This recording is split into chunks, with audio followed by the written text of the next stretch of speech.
Happy Worshipping from Home. Bersama Cemeli Dan aku Albert dalam Elion Kids versi online. Akhirnya ya Bert, hari ini kita bisa melayani lagi di studio nih buat teman-teman di rumah.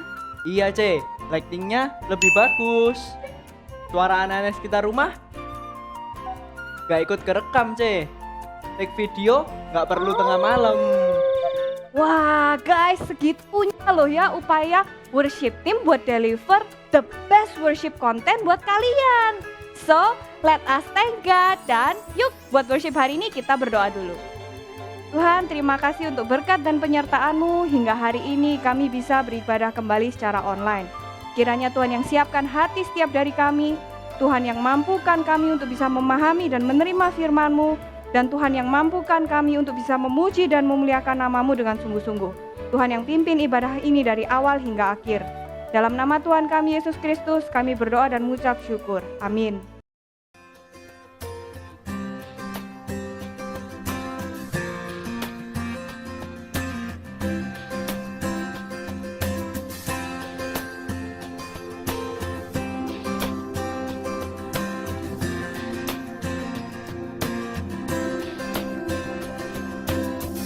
I come before you today, and there's just one thing that I want to say. Thank you, Lord. Thank you, Lord, for all you've given to me, for all the blessings that I cannot see. Thank you, Lord. Thank you, Lord. With a grateful heart, with a song of praise, with an outstretched arm, I will bless your name.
Mel, sejak pandemi ini kok aku ibadahnya gak semangat ya? Soalnya kan ibadahnya online. Aku tahu sih harus beribadah, tapi hatiku kok gak bergairah ya? Kalian juga ngerasa sama kayak aku gak guys? Guys, kondisi hati yang gak bergairah itu wajar ya, karena banyak faktor. Tapi itu bukan untuk jadi excuse, tapi melainkan untuk ditaklukkan. Piye carai? Ini caranya. Gini ya guys, seperti api unggun.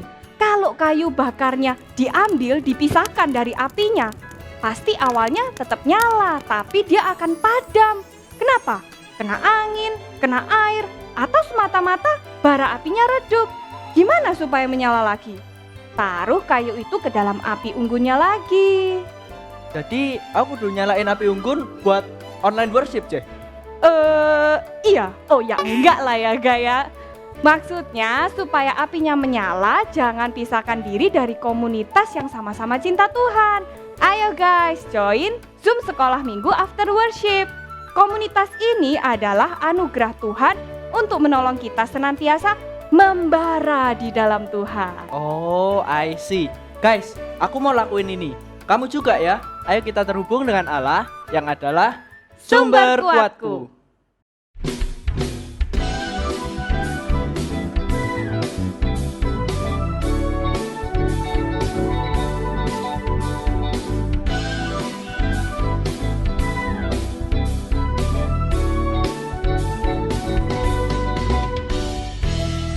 Hanya kau milikku di surga.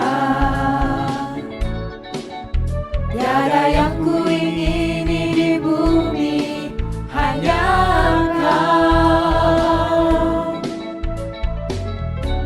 Tak ku andalkan kekuatanku, namun yang pasti Kau tetap selamanya, Allah sumber kuatku, Allah sumber kuatku, Allah sumber kuatku dan bagianku selamanya, selamanya.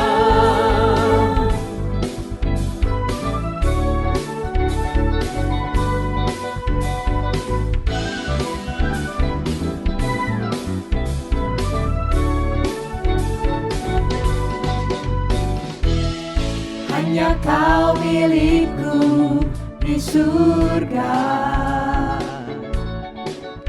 Tiada yang ku ingini di bumi, hanya kau. Aku andalkan kekuatanku, namun yang pasti Kau tetap selamanya, Allah sumber kuatku, Allah sumber kuatku, Allah sumber kuatku dan bagianku selamanya, Allah sumber kuatku, Allah sumber kuatku, Allah sumber kuatku dan bagianku selamanya, selamanya.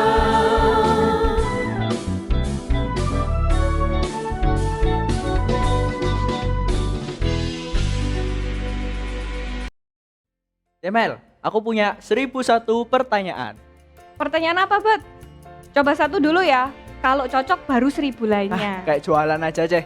Gini, aku bingung, Ceh. Mesti milih antara jurusan IPA atau IPS. Kedepan nanti aku bakal kerja apa ya? Terus aku ngerasa nggak punya bakat apa-apa. Bisa sukses atau enggak? Sekolah aja aku pas-pasan. Wait. Itu tangannya udah 5, Bet. Tadi katanya pertanyaannya 1. Lah ini kok borongan. Maaf ya, Ceh. Kebawa suasana sih habisnya. Seringkali ya, pertanyaan tentang masa depan itu bukan butuh jawaban, tapi butuh ketaatan. Ketaatan? Yes, obedience. Kita nggak tahu masa depan seperti apa. Yang kita tahu adalah Tuhan yang mengasihi kita, merancangkan yang baik untuk kita. Kita hanya perlu taat pada kehendaknya setiap hari. But how? Nah, simak firman Tuhan hari ini tentang How Jesus Guides Us. Dia adalah juru selamat yang memandu kita bagaikan gembala menuntun domba-dombanya. Savior, like a shepherd, lead us.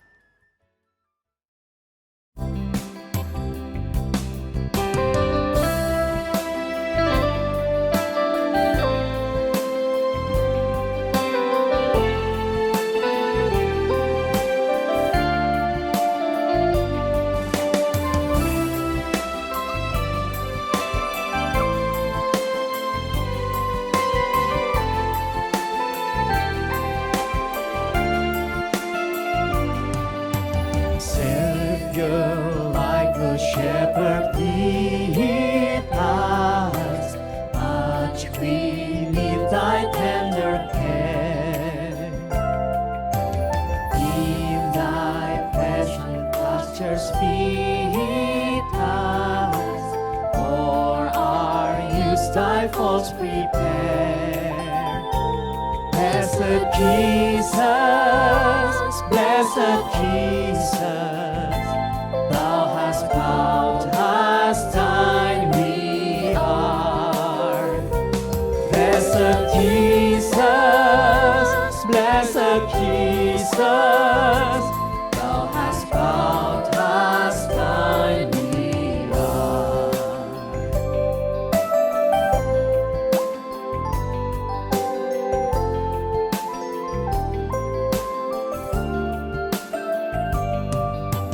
Tuhan, kau gembala kami, tuntun kami domba-Mu.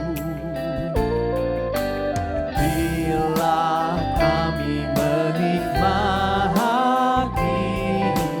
hikmat pengorbanan-Mu. Tuhan Yesus, Juru Selamat, kami ini milik-Mu. Tuhan Yesus, Juru Selamat, kami ini milik-Mu. Tuhan Yesus, Juru Selamat, kami ini milik-Mu. Tuhan Yesus, Juru Selamat, kami ini milik-Mu.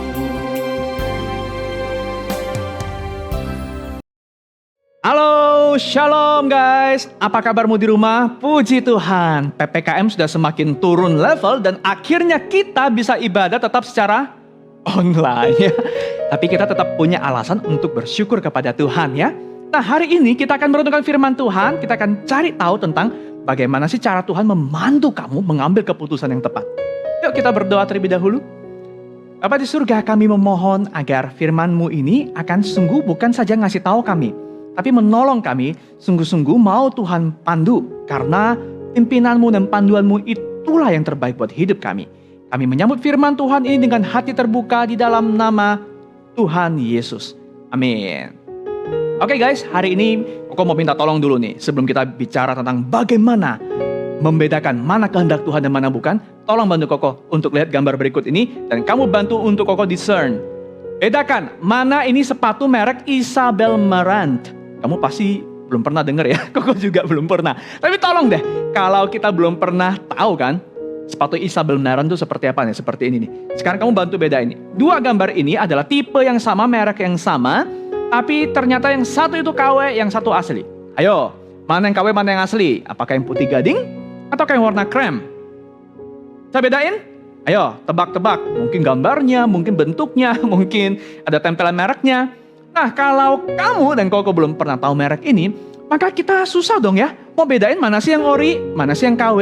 Yang kita bisa lakukan yang terbaik hanyalah menebak-nebak. Oh, ini loh bentuknya kayak begini ya. Apalagi nggak ada barang fisiknya.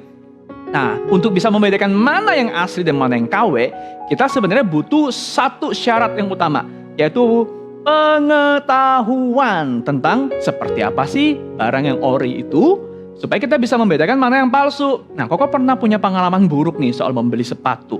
Jadi ceritanya beberapa tahun yang lalu, udah cukup lama, Koko itu ke Malaysia. Dan waktu itu, ya namanya orang udik, orang kampung baru pertama kali ke Malaysia, masuk ke mallnya. Dan Koko pikir semua mall itu jualannya produk asli ya. Nah, satu kali waktu keliling mall, ada satu gerai sepatu, ya merek Timberland. Itu salesnya lagi teriak-teriak ya, pakai Inggris-Inggris Melayu gitu. Come, today, last day promotion, Timberland. Akhirnya Koko tertarik nih, dengan kata promotion orang Surabaya ya. Akhirnya masuk. Dan begitu masuk, si sales itu pinter banget nih. Look, ini Ini adalah news product dan ini last day promotion. Turis kan nggak tahu. Kemarin dia juga bilang last day, pokoknya kita percaya aja. Dia datengin Koko, dia bawain tuh 2 pasang sepatu. Dan dia demoin tuh, dia keluarkan korek api. Look, dia bilang, ini kalau kamu mau tahu sepatu asli apa enggak, Timberland ini dia tunjukkan caranya. Dia nyalakan koreknya, cekrek, dan dibakar itu sepatu. Tapi anehnya, hebatnya, sepatu itu nggak ada noda bekas kebakaran dan tidak apa-apa. Dan dia bilang inilah tanda sepatu yang asli. Wah, harganya murah lagi. Last day promotion. Koko belum pernah punya sepatu merek-merek seperti itu. Akhirnya tergoda kan, pikirnya polos-polos ya. Wah, mall nggak mungkin nipu dong ya. Koko beli. Dan kamu tahu? Koko pakai sepatu itu dengan bangga untuk traveling, backpacking ke tempat lain. Dan itu jalannya luar biasa. 1 hari full itu jalan kaki. Dan this is what happened to me. Sepatu itu jebol. Ya hari pertama Koko pakai buat traveling, backpacking. Ya bukan cuma jebol aja, soalnya terbuka gitu ya. Tapi juga menyebabkan kaki kiri Koko itu betul-betul cedera, itu bengkak dan literally sampai nggak bisa jalan dan mengganggu traveling hari itu. Barulah Koko tahu lewat pengalaman buruk itu bahwa ternyata ini sepatu palsu. Kenapa tahu palsu? Ya Koko nggak pernah sih pegang yang asli, nggak bisa membedain sih. Tapi dari pengalaman ternyata kualitasnya buruk. Berarti ini pasti palsu. Ini yang akan terjadi teman-teman kalau kita nggak punya pengetahuan tentang apa yang ori, apa yang KW, apa yang benar, apa yang salah. Kita akan tahu dari apa pengalaman yang nggak enak. Pengetahuan katanya sangat penting untuk menolong Koko dan kamu supaya tidak perlu mengalami hal yang buruk akibat keputusan yang salah. We need to learn the right way, not the hard way. Ya, hari ini kita akan mencari tahu ya. Karena sebenarnya begini, Tuhan itu menghendaki yang terbaik untuk hidup kita. Dan Tuhan itu mau loh memandu kita. Kita kan nggak tahu banyak hal ya. Tuhan mau mandu. Bagaimana supaya kita bisa mengambil keputusan terbaik dalam hidup. Dan inilah cara Tuhan memandu. Mari kita membaca 2 Timotius pasal 3 ayat 15 sampai 16. Firman Tuhan berkata, ingatlah juga bahwa dari kecil engkau sudah mengenal kitab suci yang dapat memberi hikmat kepadamu dan menuntun engkau kepada keselamatan oleh iman kepada Kristus Yesus. Segala tulisan yang diilhamkan Allah memang bermanfaat untuk mengajar, untuk menyatakan kesalahan, untuk memperbaiki kelakuan, dan untuk mendidik orang dalam kebenaran. Firman Tuhan ini ngasih tahu kita, untuk dapat mengenal kehendak Tuhan dan mengambil keputusan yang tepat, maka kita harus bertumbuh dalam 2 hal. Yang pertama adalah pengetahuan tentang kebenaran. Dan ini dikasih tahu oleh firman Tuhan. Coba nih, kamu bantu Koko sekarang bedain lagi nih. Ini uang palsu, satu uang asli. Langsung Koko tunjukin, yang atas itu palsu, bawah itu asli.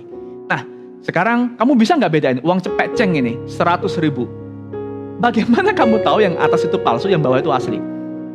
Coba kamu zoom. Kalau kamu zoom, kamu lihat gambarnya, kamu akan bisa menemukan, oh ternyata yang palsu itu gigi Bung Karno, proklamator kita, gambarnya itu nggak kayak orang tersenyum, itu giginya full rapat ya. Padahal yang asli coba lihat ini di bawah, itu ada rongga dikit, kayak orang senyum gitu ya.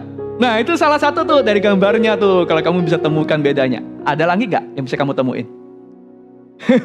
Tapi yang Koko sebutkan ini bukan patokan. Memangnya kalau uang gomban atau uang yang lain gambarnya yang bahkan nggak ada gambar orangnya, memangnya kita lihat giginya untuk mau tahu asli atau palsu? Enggak. Nah tapi poinnya gini teman-teman, untuk bisa tahu yang asli dan yang palsu, kita mesti tahu dong standar yang asli itu gimana. Ini ada cerita tentang konon di 2 negara, di Inggris dan Jepang, itu pernah ada satu masa, itu banyak sekali peredaran uang palsu di negara mereka. Akhirnya kedua negara ini sama-sama mengadakan training khusus untuk kasir-kasir di bank. Dan teknik mereka training itu berbeda.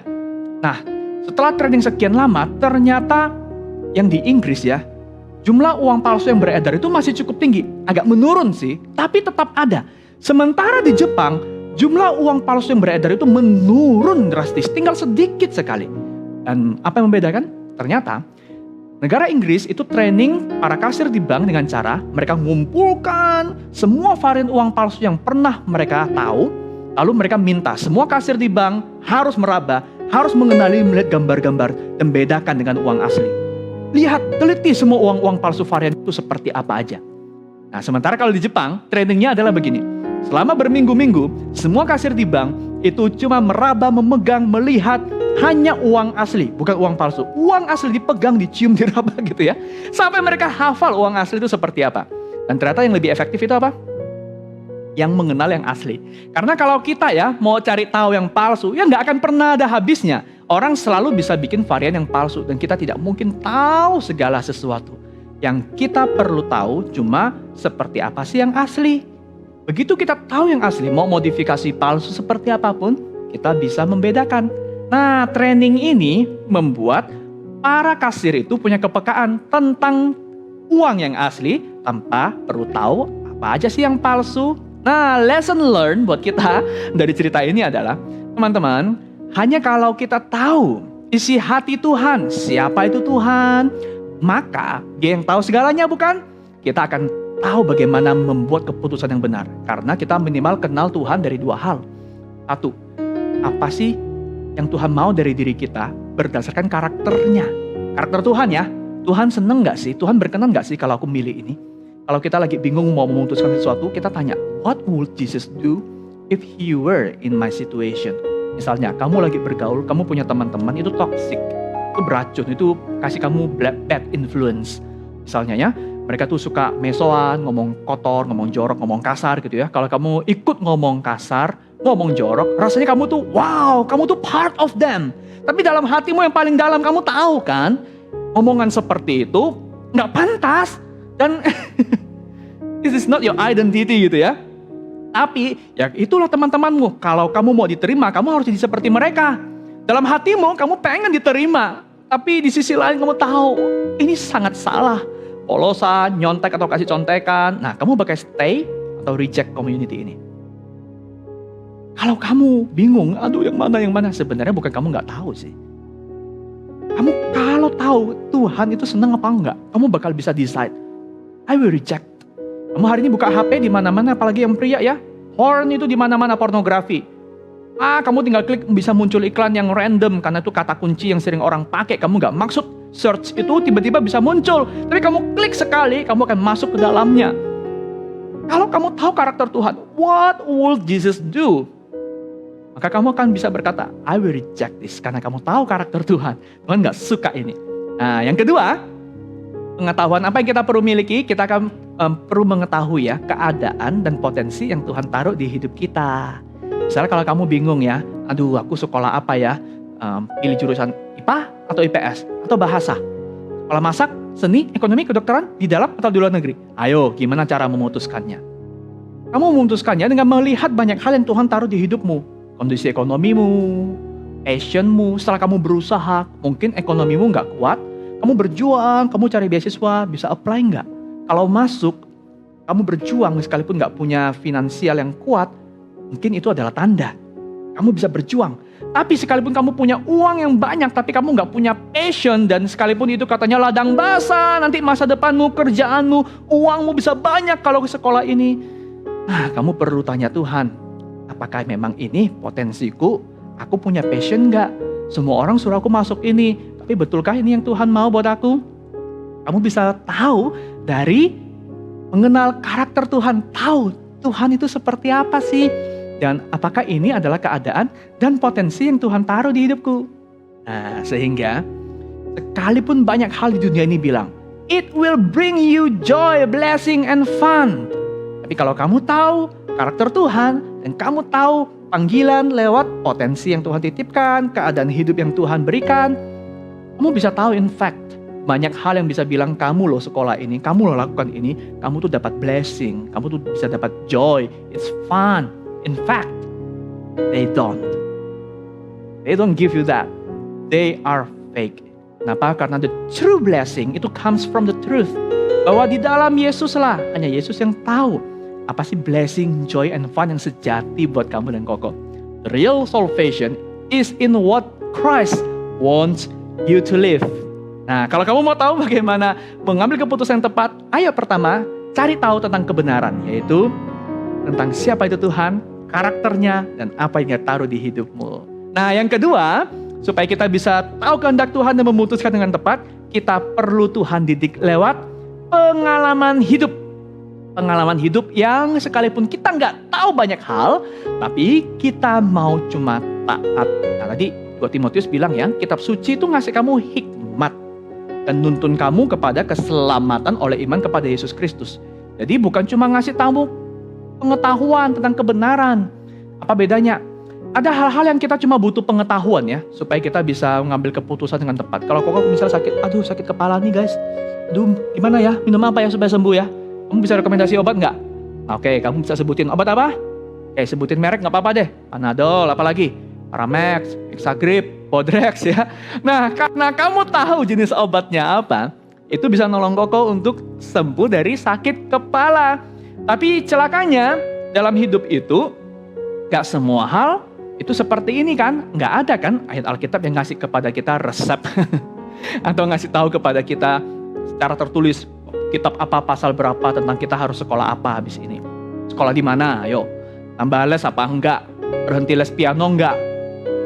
Mau les gitar enggak? Ke depan mau kerja apa? Mau jadi apa di masa depan? Tapi toh kan kita tetap harus ngambil keputusan. Kita nggak bisa nunggu. Kalau kita salah ambil keputusan, akibatnya juga bisa runyam. So, how to make a right decision even when there are no clear moral laws, hukum moral, aturan-aturan yang ngasih tahu kamu apa sih yang harus kamu lakuin. Nah, dalam hal inilah teman-teman, Tuhan akan mendidik kamu lewat pengalaman hidup. Pengalaman hidup itu mendidik kamu seperti seorang trainer. Seorang trainer itu seperti ini. Koko pernah ikut gym di 2 pengalaman. Satu itu nge-gym di tempat yang promo dan gak pakai trainer. Setiap kali Koko datang nge-gym, Koko gak tahu kan. Koko cuma ya treadmill lari, ya sampai panas agak capek, kemudian Koko nonton TV. Nonton TV-nya itu bisa 20 menit sampai setengah jam. Padahal kan mestinya gak boleh gitu. Mumpung badan, otot sudah siap, harus langsung angkat beban. Koko enggak, nonton 20 menit. Terus ada trainernya ngomong, Koko datang jauh-jauh nge-gym kok malah buat nonton. Dalam hati Koko pikir, urusanku dong, aku yang bayar kok. Dan kamu tahu setiap kali Koko nge-gym waktu itu tanpa trainer, suka-suka, salah ya gak urus. Makanya ototnya mau 1 bulan, 2 bulan meskipun promo, gak ada hasilnya. Stamina gak jadi bagus, badan juga gak kebentuk. Tapi ada 1 kali Koko diajak temen, waktu itu nge-gym di TP lagi trial 1 minggu dengan trainer. Wah gila trainernya itu nge-train Koko ya. Ayo latihan squat jam, waktu itu latihan kaki. 3 kali cycle, 15 kali. Berarti total 45 kali ya. Untuk pemula ini cukup. Gila Koko pikir enteng. Ternyata berat banget. Dan sudah waktunya rasanya kaki ini sudah mau patah. Supaya Koko sudah gak punya kaki. Pengen berhenti, trainernya bilang, no lanjut, ayo 3 lagi. Dia nyemangatin terus. Sampai selesai, wah itu ngos-ngosan. Ya kamu tahu, 1 hari training itu melampaui Koko training 1 bulan tanpa trainer. Karena kalau tanpa trainer, Koko nggak tahu yang benar gimana. Gak kebentuk stamina sama ototnya. Tapi 1 kali training dengan trainer itu, meskipun menyakitkan, tapi jadi tuh. Kamu tahu nggak teman-teman bahwa inilah cara Tuhan mendidik kita, membuat kita semakin maju. Karena setiap kali kita menghadapi tantangan, kita kan harus cari cara kan bagaimana menghadapi ini. Dan Tuhan akan memakai itu untuk membuat kita semakin bijaksana, semakin wise, semakin berilmu tentang pengalaman ini. Nah, pengalaman-pengalaman yang sulit dalam hidup kita pun akan menjadi jalan Tuhan untuk membuat kita punya 2 hal. Yang satu kepekaan. Kepekaan itu seperti ini nih teman-teman. Kalau kamu masak, kamu gak pernah masak misalnya ya. Lalu suatu kali ada orang masak dan nanya kamu nih. Kok gak pernah masak misalnya. Hansun, ini masakanku, kamu tolong nilai ya. Pendapatmu ini enak gak? Koko waktu makan, kalau enak Koko bilang, ya enak. Enaknya di mana? Koko nggak bisa ngomong karena nggak pernah masak, nggak punya sense, nggak punya kepekaan tentang taste, cuma bisa bilang enak dan nggak enak. Kurang apa ya? Kurang. Kalau misalnya ada yang kurang nggak enak, kurangnya di mana? Kurang asin. Asin kurang apa? Asin karena apa? Kurang lada, kurang pedas. Pedas apa? Pedas lada. Nggak bisa ngomong. Tapi kalau orang yang sering masak, koki, chef, mamamu misalnya yang sering masak di rumah gitu ya. Dia pasti punya kepekaan waktu masak. Wah ini kurang garam setengah sendok nih. Ini kasih lada lebih enak. Wah ini kalau ada jamurnya. Wah ini kecutnya dari ininya. Dia punya kepekaan. Karena sering berhubungan dengan dunia memasak. Tuhan juga membuat kita punya kepekaan. Dengan pengalaman hidup. Semakin kita punya pengalaman hidup. Susah maupun mudah teman-teman. Kita akan semakin kenal. Oh inikah cara Tuhan. Oh inikah yang baik. Oh inikah yang buruk. Tapi ingat pengalaman ini akan jauh lebih baik jika kita mulai dengan pengetahuan. Jika enggak, pengalaman itu mengajar kita the hard way. Seperti Koko tadi ya. Tahu yang salah itu dari pengalaman buruk. Sakit guys. Nah yang kedua, pengalaman itu akan membuat kamu juga tahu tentang rasa aman yang sejati. Koko pernah punya teman yang pintar sekali. Sekolahnya nilainya itu selalu cepet terus. Tapi pernah satu kali, si jenius ini dia cuma dapat nilai 80 di salah satu mata pelajaran. Kamu tahu setelah dia dapat 80 di antara cepet-cepetnya, dia down loh. Dia broken. Dia langsung bilang, aku memang payah. Dia menyerah loh. Gila guys, cepet. Satu kali 80. Kalau Koko mah, sekali dapat 80 malah sore. Ya, enggak lah, not that bad. Tapi maksudnya kenapa si jenius ini bisa broken down? Karena dia menaruh nilai dirinya, rasa amannya ada pada nilai sekolahnya. Mungkin ya, kalau dia dapat 80 itu dia bakal dicerca sama mama papanya. Lu anak ya, kok bisa dapat 80 kurang belajar ya? Nggak bikin mama papa bangga ya? Sehingga nilai dirinya, rasa amannya ada pada pencapaian angka itu. Guys, sekalipun kata-kata orang itu punya pengaruh di hidup kita. Tapi ingat betul-betul bahwa rasa aman yang sejati itu bukan apa kata orang tentang kamu loh. Tapi tentang apa kata Tuhan. Firman Tuhan ngasih tahu bahwa penentu hidupmu itu bukan apa kata orang. Kalau kamu nilaimu jelek, kamu jatuh. Kalau kamu melakukan kesalahan, kamu mungkin merasa dunia akan bilang, you are a failure. But Jesus says, you are not. Jesus says, I am not finished with you. Kamu tanya, Tuhan, how do I know? I fail. But Jesus tells you, yeah, you do. You fail. But I am not. I redeem you. You are secure. Your salvation is not in your works. Bukan di scoresmu. Tapi in my cross. In what I have done for you. Kalau kamu tahu bahwa Yesus gak bilang kamu game over. No.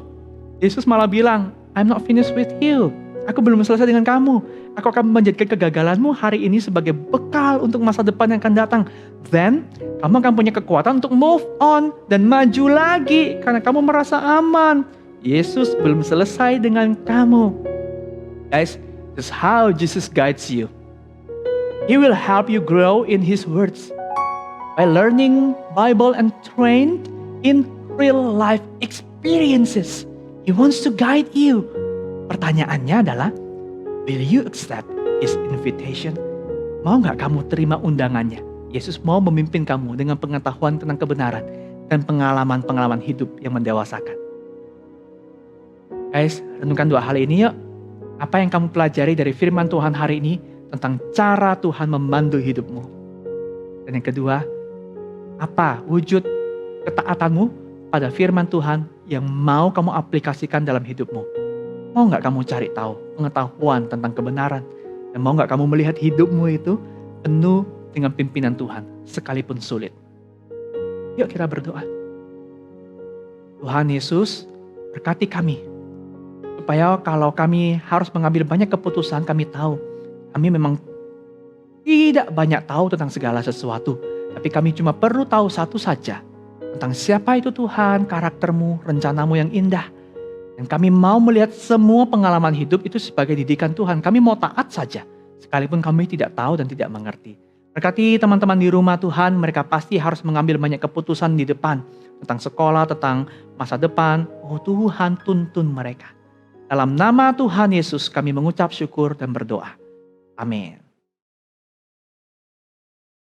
Oke guys, setelah kita tahu bagaimana cara Tuhan memandu kita, mari kita ingat terus ayat hafalan ini dari 2 Timotius 3 ayat 15. Firman Tuhan berkata, ingatlah juga bahwa dari kecil engkau sudah mengenal kitab suci yang dapat memberi hikmat kepadamu dan menuntun engkau kepada keselamatan oleh iman kepada Kristus Yesus.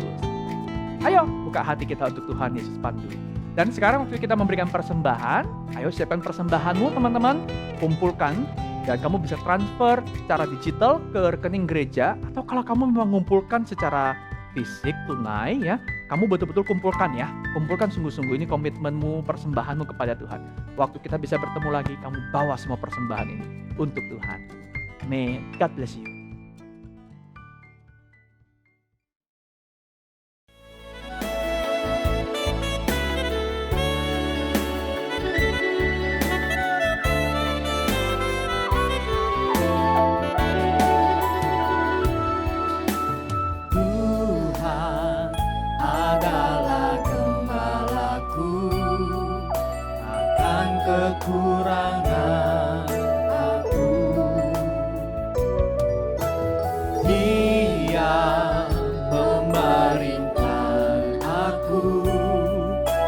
padang yang berumput hijau.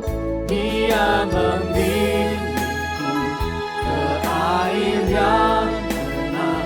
Dia menyerahkan jiwaku.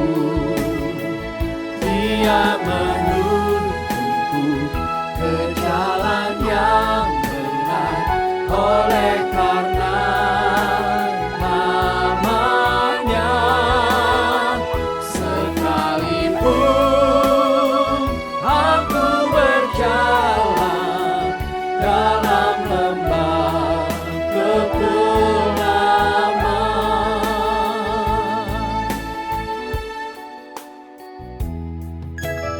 aku tidak takut bahaya, sebab Engkau besertaku. Gajahmu dan tongkatmu, itulah yang menghibur aku. Dia membimbingku ke air yang tenang. Dia menyegarkan jiwaku. Dia menuntunku ke jalan yang benar. Oleh karena namanya, sekalipun aku berjalan dalam lembah kekelaman, dan aku pun akan diam dalam rumah Tuhan sepanjang masa.